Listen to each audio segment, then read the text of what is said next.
सेठ चुन्नीलाल बड़ा ही भला इंसान है। उसके घर में उसकी पत्नी और दो छोटे छोटे बच्चे हैं। चुन्नीलाल खुद से पहले दूसरों के बारे में ज्यादा सोचता है।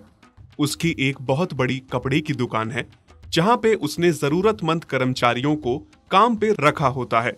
चुन्नीलाल बहुत बड़ा कपड़ों का व्यापारी होता है। निर्मला, ओ निर्मला, आज सुन भी लोगी भाग्यवान या नहीं? हाँ जी, सुन रही हूँ। बस बच्चों के स्कूल का टिफिन बना रही थी। अब बोलिए, आप क्यों बुला रहे थे? भाग्यवान, कभी मुझ गरीब पे ध्यान दिया करो।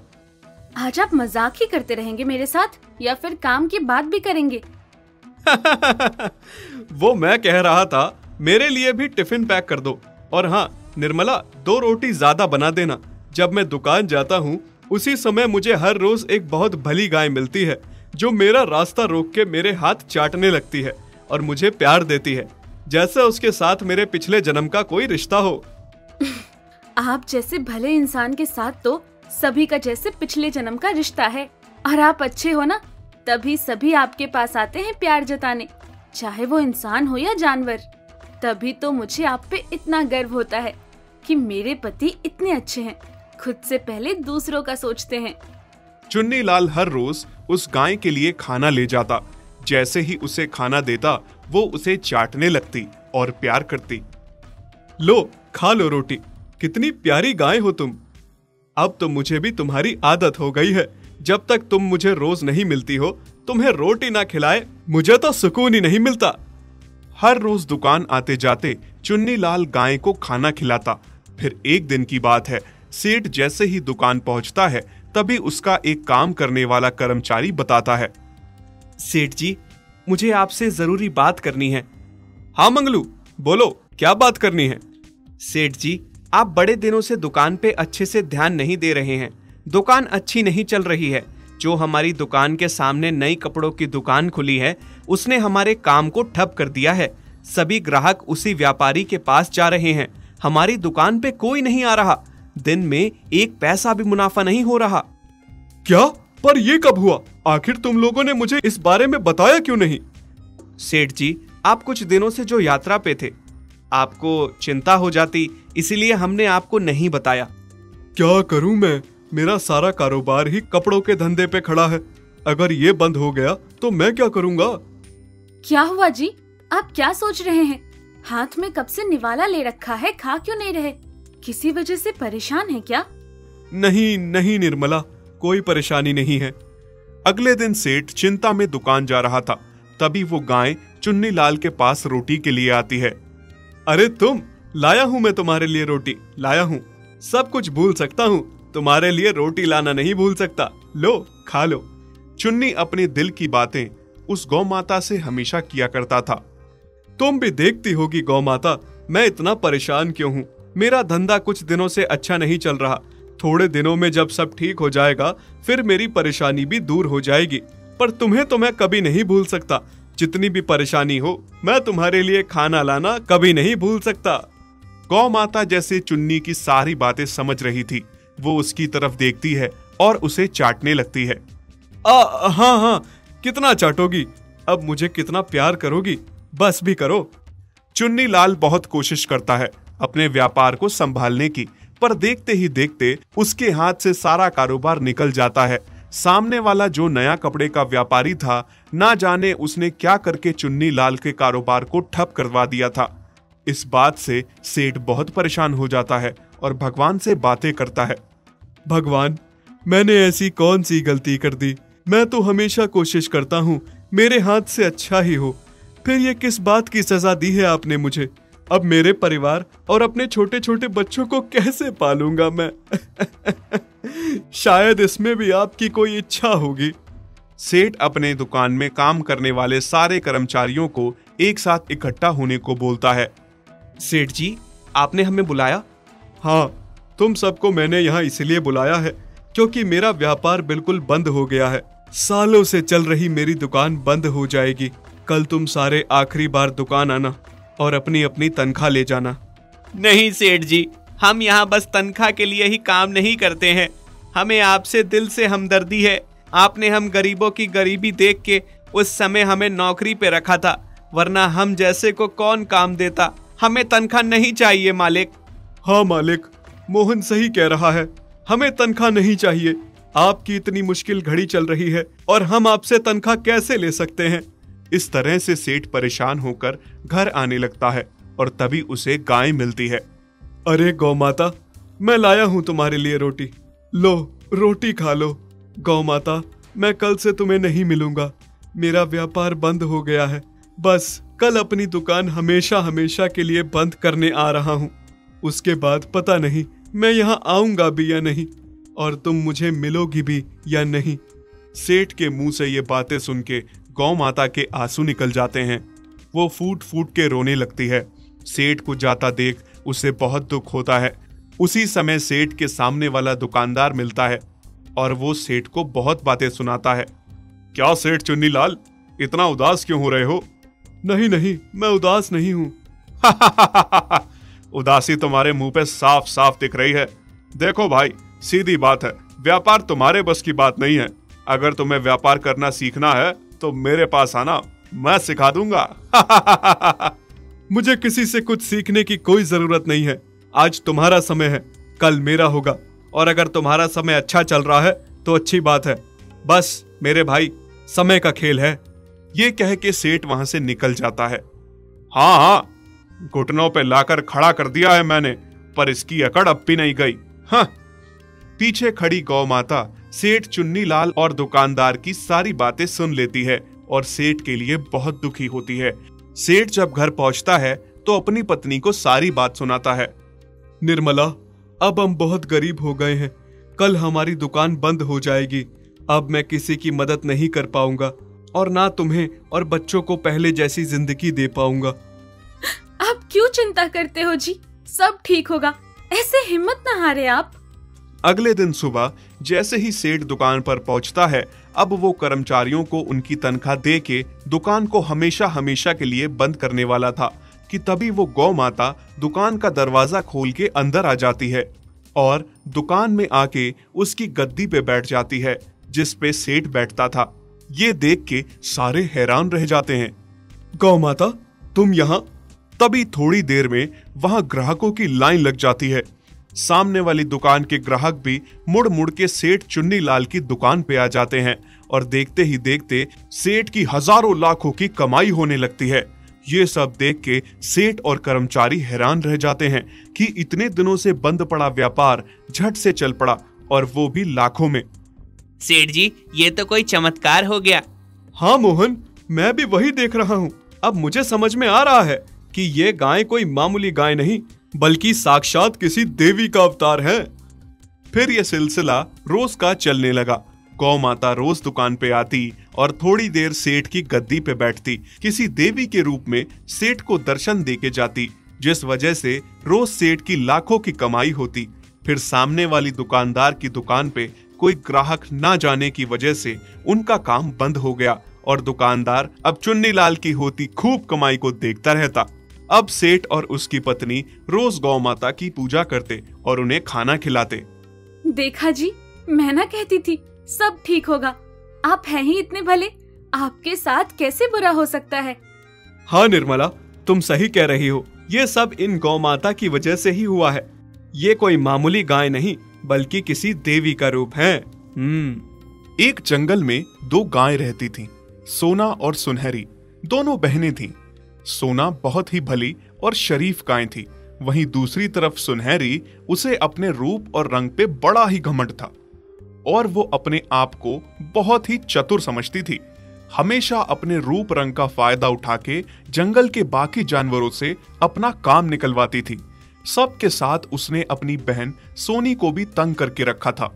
वो उससे भी अपने काम करवाती थी और हमेशा से ही जंगल की रानी बनने की चाह में थी। दीदी, कहीं तो जंगल की रानी बनने की चाह में तो नहीं है ना? सोचना भी मत, कहाँ मैं और कहाँ तुम। जंगल की रानी बनने के लिए थोड़ी अकल और थोड़ी शक्ल का होना भी जरूरी है। वो तो तुम में है ही नहीं। हाँ, जब मैं रानी बन जाऊंगी ना, तो तुम्हें अपनी सहायक जरूर बनाऊंगी, तुम चिंता मत करना। नहीं बहन, मैंने ऐसा सोचा भी नहीं है। अगर तुम रानी बन जाओ और तुम्हारी चाहत पूरी हो जाए तो मेरे लिए इससे बड़ी खुशी की बात कोई और नहीं है। पर अगर तुम्हें रानी बनना है तो तुम्हें जंगल के सभी जानवरों का दिल जीतना होगा, उन्हें परेशान नहीं करना है। जब वो तुमसे खुश रहेंगे तभी जाके तुम रानी बन सकती हो, ऐसे तुम्हें कोई वोट नहीं देगा। तुम मुझे मत बताओ कि क्या करना है क्या नहीं, तुम अपने काम से मतलब रखो और जाओ, अब जल्दी से मेरे लिए कुछ खाने को ले आओ। दरअसल सोना सुनहरी के ये सारे नखरे बर्दाश्त कर रही थी क्योंकि वो उसकी बहन थी। पर जंगल के सभी जानवर सुनहरी के मुकाबले सोना को ज्यादा पसंद करते थे। वो सभी सोना को ही रानी बनाना चाहते थे। वहीं सुनहरी से सारे परेशान थे। जिस तरह वो जंगल के सभी जानवरों को परेशान करती और उनसे काम करवाती, उसे वोट देने के लिए कोई राजी नहीं था। फिर एक दिन की बात है, सुनहरी घास खा रही थी। उफ, थक चुकी हूँ मैं रोज रोज एक ही खाना खाके। मुझे ऐसा करना चाहिए, जंगल के बाहर जाकर गांव में कुछ नया खाने को देखना चाहिए। मैंने सुना है जंगल के बाहर किसी का गेहूं और मक्की का खेत है, वहाँ बहुत कुछ है खाने को, जाकर देखती हूँ। जब वो जंगल के बाहर कुछ नया खाने के लिए जाने लगी तो सोना उसे मना करती है। वो जाने से रोकती है कि तुम ऐसी अकेली ना जाओ, तुम्हारा रौब इस जंगल में चलता है, जंगल के बाहर नहीं, वहां तुम्हारे लिए खतरा हो सकता है। पर सुनहरी खुद को चतुर और सोना को बेवकूफ मानती थी। वो उसकी एक भी नहीं सुनती थी और चली जाती है। हे भगवान, कब ये सुनहरी अपनी मनमानी करना छोड़ेगी? अब मुझे ही इसके पीछे पीछे जाना पड़ेगा, इससे पहले कहीं कुछ गड़बड़ हो जाए। सुनहरी को जंगल के बाहर गेहूं और मक्के का खेत दिखता है। आहा, कितना मजा आने वाला है, यहाँ तो खाने को कितना कुछ है। सुनहरी जैसे ही खाने लगती है कि तभी पड़ोस के खेत का मालिक उसे देख लेता है और वो उस खेत के मालिक को बुला ले आता है जहां सुनहरी घास खा रही थी। मालिक एक बड़ा सा डंडा लेकर आता है। मालिक को आता देख सुनहरी भागने की कोशिश करती है, पर एक जगह उसका पैर फंस जाता है, जिस वजह से वो भाग नहीं पाती और खेत का मालिक उसकी खूब पिटाई करता है। चोर गाय, चोरी करती है, तूने मेरा जीना मुश्किल कर दिया है, रोज मेरी फसल को बर्बाद करती है। मैं इतनी मेहनत से फसल उगाता हूँ और तुम मेरी फसल खाती हो। मुझे छोड़ दो, माफ कर दो, पहली और आखिरी गलती समझ के मैं पहली बार तुम्हारे खेत में आई हूँ। मुझे नहीं पता इससे पहले आपके खेत में किसने चोरी की है। चोरी के साथ साथ झूठ भी बोलती हो। मालिक उसे और ज्यादा डंडे से पीटने लगता है। खेत के साथ ही एक नदी होती है। मार खाते खाते सुनहरी उस नदी में गिर जाती है। सोना भी सुनहरी का पीछा करते करते वहां पर पहुंच जाती है। जब वो देखती है सुनहरी को डंडे से पीटा जा रहा है। माफ करिए मालिक, इसकी तरफ से मैं आपसे माफी मांगती हूँ। और मालिक, आपके खेतों में जो रात का फसल खाता है वो मेरी बहन नहीं बल्कि एक बहुत बड़ा भैंसा है। क्या तुम सच कह रही हो? हाँ मालिक, मैं बिल्कुल सच कह रही हूँ। ठीक है, तुम कह रही हो तो मैं मान लेता हूँ। तुम मुझे भली और अच्छी गाय लगती हो, इसलिए मैं तुम्हारी बहन को छोड़ देता हूँ। ले जाओ इसे यहाँ से, दोबारा यहाँ ना दिखे। इस तरह से सोना अपनी चतुराई से किसी दूसरे भैंसे का नाम लेकर सुनहरी को खेत के मालिक से बचा लेती है। फिर जिस नदी में सुनहरी गिर गई थी उस पानी का रंग सुनहरा था, जिस वजह से सुनहरी का रंग भी सुनहरा हो जाता है। सोना उसे बड़ी मुश्किल से नदी से बाहर निकालती है। हाँ दीदी, अब तुम ये बात किसी को जाके ना बताना, नहीं तो सब मेरी खिल्ली उड़ाएंगे। सोचेंगे हमारी होने वाली रानी ने चोरी की और ऊपर से डंडों से मार भी खाई। मैं क्यों कहूंगी भला किसी को कुछ। जंगल वापस जाते जाते सुनहरी के दिमाग में तरकीब सूझी। जैसे ही वो जंगल पहुंची, सारे जानवर सुनहरी गाय को देख के इकट्ठा हो गए और पूछने लगे, कौन हो तुम? इससे पहले कि सोना कुछ कह पाती, सुनहरी ने उसे कुछ कहने नहीं दिया। आपकी सुनहरी हूँ मैं। आज जंगल के बाहर गई थी, वहाँ मुझे भगवान ने साक्षात दर्शन दिए और मुझे वरदान दिया कि इस जंगल की रानी बनूंगी और उसके बाद मेरा रंग सुनहरा हो गया। क्या? सच में? क्या तुम सच कह रही हो? वो क्यों? भला भगवान ने ऐसा क्यों किया? क्योंकि भगवान भी चाहते हैं कि मैं इस जंगल की रानी बनूं। तुम सब मेरी सेवा करो और सभी पापों से मुक्त हो जाओ। अगर ऐसा है, भगवान ने खुद आके ये फैसला किया है, तो हम कौन होते हैं फैसला ना मंजूर करने वाले? हाँ, सही कह रही हो तुम। सारे जानवर सुनहरी की बातों में आके इसे भगवान का आदेश मान के मंजूर कर लेते हैं और सुनहरी की जय जयकार करके उसे अपने जंगल की रानी बनाने की तैयारी में लग जाते हैं। वहीं दूसरी तरफ सोना हैरान थी कि सुनहरी ने सबके साथ इतना बड़ा झूठ कैसे बोला। देखा दीदी, कितने बेवकूफ हैं सारे, मेरी बातों में आ गए। तुमने सबको बेवकूफ बनाया, लेकिन जब तुम्हारा ये सुनहरा रंग उतर जाएगा फिर क्या करोगी? क्या जवाब दोगी सबको? तब का तब देखा जाएगा। बस एक बार मेरे सर पे ताज लग जाए, मैं रानी बन जाऊं, फिर कोई कुछ नहीं कर सकता। इस बार सुनहरी ने जो किया था उसके लिए सोना उसको माफ नहीं करने वाली थी। मैं तुम्हें अब किसी को बेवकूफ नहीं बनाने दूंगी। छोटी बहन समझ के तुम्हारी गलतियों पे हमेशा पर्दा डालती रही मैं, पर अब नहीं, अब बहुत हो गया। तुम्हारे सर पे ताज चढ़ने से पहले मैं तुम्हारा सच सबके सामने ला के रखूंगी। जैसे ही शाम को जंगल में सब इकट्ठा हुई, सुनहरी के सर पे ताज लगने ही वाला था कि सोना बोल उठी। सुनहरी, तुम्हारे सिर पे ताज लगे इससे पहले मैं कुछ कहना चाहती हूँ। हाँ, तुम घबराओ मत, मैं अपना वादा भूलने वाली नहीं हूँ।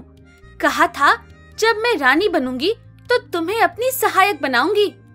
नहीं सुनहरी, बात वो नहीं है। दरअसल बात ये है कि मैंने सुना है रानी का ताज पहनने से पहले अगर पास वाली नदी में कोई नहा ले तो वो अमर हो जाता है। मैं चाहती हूँ कि तुम उस नदी में नहाओ। क्या दीदी, तुम सच कह रही हो? तब तो मैं जरूर नहाऊंगी। अमर होने की बात सुन के सुनहरी बहुत खुश हो जाती है और लालच में आ जाती है और नदी में नहाने चली जाती है। जैसे ही नहा के बाहर निकलती है, उसका सुनहरा रंग उतर के फिर से सफेद हो जाता है। ये देख के सारे जानवर हैरान हो जाते हैं। हैं? ये कैसे हो गया? मेरा सुनहरा रंग कहाँ गया? दीदी, तुमने मुझसे झूठ बोला। हाँ, ये सब तुमने जानबूझ के किया। हाँ, मैंने जानबूझ के ये सब किया। मुझे पता था तुम बहुत लालची हो, अमर होने का लालच तुम्हें हो जाएगा, इसलिए मैंने तुम्हारा सच सबके सामने लाने के लिए ये तरकीब बनाई। तुम शुरू से सबको बहुत धोखे देते आई हो, लेकिन अब और नहीं, तुम्हारा खेल खत्म। सारे जानवर सुनहरी की इस हरकत से बहुत गुस्सा थे। वो मिलके उसे जंगल से बाहर भगा देते हैं। सोना की ईमानदारी और चतुराई देख के उसे जंगल की रानी का ताज पहना देते हैं और उसे जंगल की रानी घोषित कर देते हैं। यदि आप ऐसी कहानियां और देखना चाहते हैं तो हमारे चैनल को सब्सक्राइब करें और बेल आइकन पर क्लिक करें ताकि हमारी सारी नई वीडियोस आप सबसे पहले देख सकें।